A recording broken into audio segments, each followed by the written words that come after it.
13-8강 원소의 주기적 성질 종합. 우리가 13강 들어와서 13-1강 원소의 주기적 성질 도입 강의부터 시작해서 13-2강 주기율표에 대한 이야기도 했고요. 13-3강부터는 본격적으로 주기성을 보이는 값들에 대해서 언급했습니다. 유효핵전화, 원자 반지름, 이온 반지름, 이온화 에너지, 순차 이온화 에너지, 그리고 전기 음성도까지. 이번 강의는 주기성을 보이는 각각의 값들을 하나의 지면에 정리해 보려고 합니다. 복습이라고 생각하시면 되겠어요. 13-8강 시작하겠습니다. 간단한 주기율표입니다. 여기서 가장 중요한 원소들은 여러 번 이야기했었죠. 2주기와 3주기 원소들. 선생님이 주기성에 대해서 정리할 때는 항상 두 파트로 나누어서 이야기했었습니다. 같은 주기에서 원자 번호가 증가할 때, 주기율표상에서 보면 가로줄에서 오른쪽으로 갈수록 경향성, 그리고 같은 쪽에서 원자 번호가 증가할 때, 주기율표에서 보면 아래쪽으로 내려갈수록 경향성에 대한 변화값들. 주기율표는 지워버리고 원소들의 위치만 떠올리면서 정리해 보겠습니다. 복습 강의니까 제가 정답을 이야기하기 전에 한 템포씩 빈 박자를 넣을 테니 강의를 들으면서 속으로 대답하시면 좋겠습니다. 대답이 빨리 안 나오면 중간중간 멈춰가면서 대답하시면 되겠고요. 가로줄 같은 주기부터 시작해 봅시다. 유효핵전화는 증가, 원자 반지름은 감소, 작아진다. 이온화 에너지는 일반적으로 증가, 대체로 증가. 전기 음성도는 증가합니다.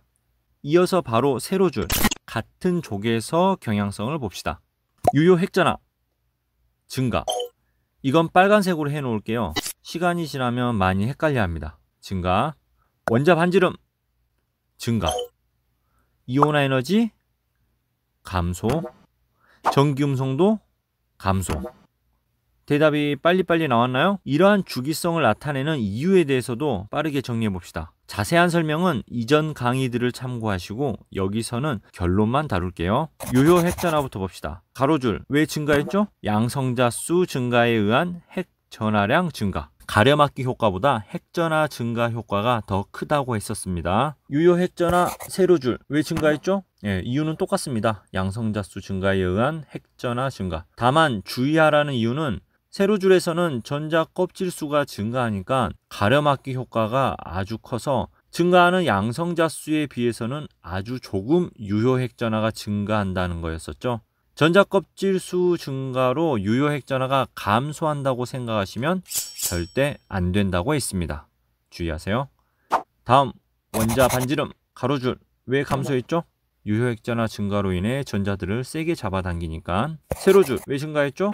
전자 껍질수 증가. 여기서 잠깐 하나만 더 정리하면 원자나 이온의 반지름에 관여하는 변수는 크게 세 가지라고 했었습니다. 기억나나요? 전자 껍질수, 유효핵전화, 전자 사이 반발력.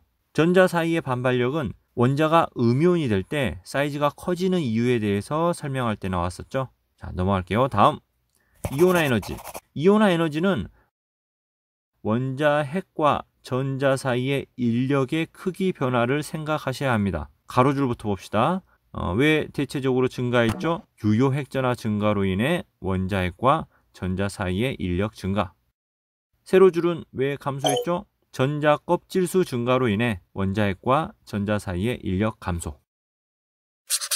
왜 일반적으로 대체적으로 증가라는 표현을 썼죠? 이 구간에서는 예외가 존재했었죠. 감소하는 구간도 있었습니다. 올라가고 내려가고 올라가고 올라가고 내려가고 올라가고 올라가고 끝. 기억나나요? 13족과 16족이 감소하는 구간이었습니다. 왜 감소했는지 정리해 두시기 바랍니다. 다음은 전기음성도. 전기음성도의 크기는 원자핵과 공유 전자쌍 사이의 인력의 크기가 결정한다고 했습니다. 가로줄 왜 증가했을까요? 원자 반지름은 작아지고 유효핵전화는 증가하기 때문에 원자핵과 공유 전자쌍 사이의 인력 증가. 세로줄 왜 감소했을까요? 원자 반지름 증가로 공유 전자쌍과 원자핵 사이의 인력 감소. 주기적인 성질들을 나타내는 이유들도 짧게 정리했습니다. 마지막으로 하나만 더 추가해서 이야기하면 등전자 이온에 대해서도 강조했었습니다. 등전자 이온 원자 번호가 증가할수록 반지름은 작아진다. 왜? 역시 유효 핵전화 증가. 자, 간단하게나마 주기성에 대해서만 정리해 보았습니다. 학습이 다 되었다고 판단할 때에는 백지를 꺼내놓고 스스로에게 설명하면서 아는 대로 써보시는 것도 좋습니다. 연습 문제로 강의를 제작하는 시점에서 가장 최근 수능 문제 하나 풀어보고 마무리 지을게요. 2022학년도 수능 14번 문제입니다. 다음은 바닥 상태 원자 W에서 Z에 대한 자료이다.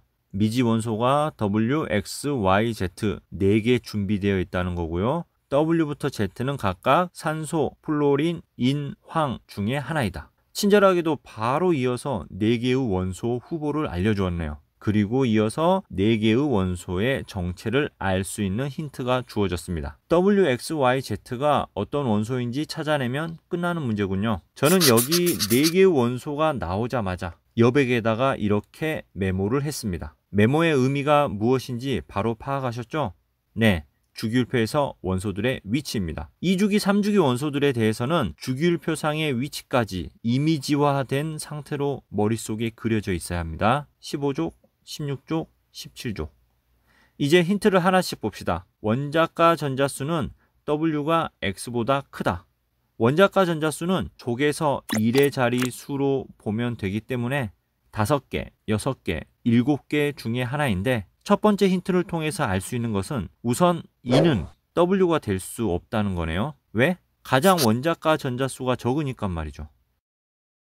그러면 반대로 여기 3개의 원소가 W가 될 수 있는 후보다라는 것을 알 수 있겠습니다. 다음 힌트 봅시다. 원자 반지름은 W가 Y보다 크다. 원자 반지름 경향성을 잘 공부해 두셨다면 4개의 원소의 원자 반지름 크기를 순서대로 나열할 수 있겠네요. 문제풀이와 상관없이 복습의 의미로 잠깐 멈춰놓고 원자 반지름이 큰 것부터 나열해 볼까요? 가장 큰 것은 인, 그리고 황, 산소, 플루오린 순서가 되겠죠? 그렇다면 두 번째 힌트를 통해서 플루오린은 W가 될 수 없음을 알려주었습니다. W보다 Y가 더 작아야 하는데 W가 플루오린이 된다면 플루오린보다 작은 원소가 없으니 말이 안 되겠죠? 그러면 2개의 힌트를 통해서 알 수 있는 것은 W는 산소와 황 중에 하나이고 플루오린이 W 후보에서 탈락하면서 X의 정체가 확정되었네요. 첫 번째 힌트에서 X는 W보다 원자가 전자수가 적다고 했으니 X는 15족 인이 되겠습니다. 마지막 힌트, 제1이온화 에너지는 Z, Y, W 순서이다. X가 정해졌으니 여기 이 3개의 원소가 W, Y, Z 후보인데 이 가운데에서 W가 가장 제1이온화 에너지가 작답니다. 그러면 W는 산소일까요? 황일까요? 네, 세로줄에서 아래쪽 3주기 황이 이온화 에너지가 더 작으니까 W는 황이 되겠습니다. 셋 중 가장 이온화 에너지가 큰 것은 플루오린이 될 테니까 Z는 플루오린, 자연적으로 Y는 산소. 그러면 4개의 미지 원소의 정체가 모두 밝혀졌네요. 보기 봅시다. 기억, Y는 인이다. Y는 산소입니다. 땡, 니은. W와 X는 같은 주기 원소이다. 같은 3주기 맞습니다. 디귿, 원자과 전자가 느끼는 유효 핵전하는 Y가 Z보다 크다. 유효 핵전하는 오른쪽으로 갈수록 컸습니다. 따라서 Z 플루오린이 더 크겠군요. 디귿도 땡. 맞는 것은 니은 하나네요. 답은 2번. 원소의 주기적 성질 문제에서 작년 수능부터 전기 음성도도 빠지고 이번 문제는 순차 이온화 에너지도 언급되지 않아서 그런지 난이도가 상당히 쉽게 출제된 것 같습니다. 그런데 3점짜리 문제니까 땡큐죠. 자, 여기까지 해서 대단원 2단원 강의를 모두 마무리 지으렵니다. 다음 강은 14-1강 대단원 3단원 도입 강의를 올리겠습니다. 안녕.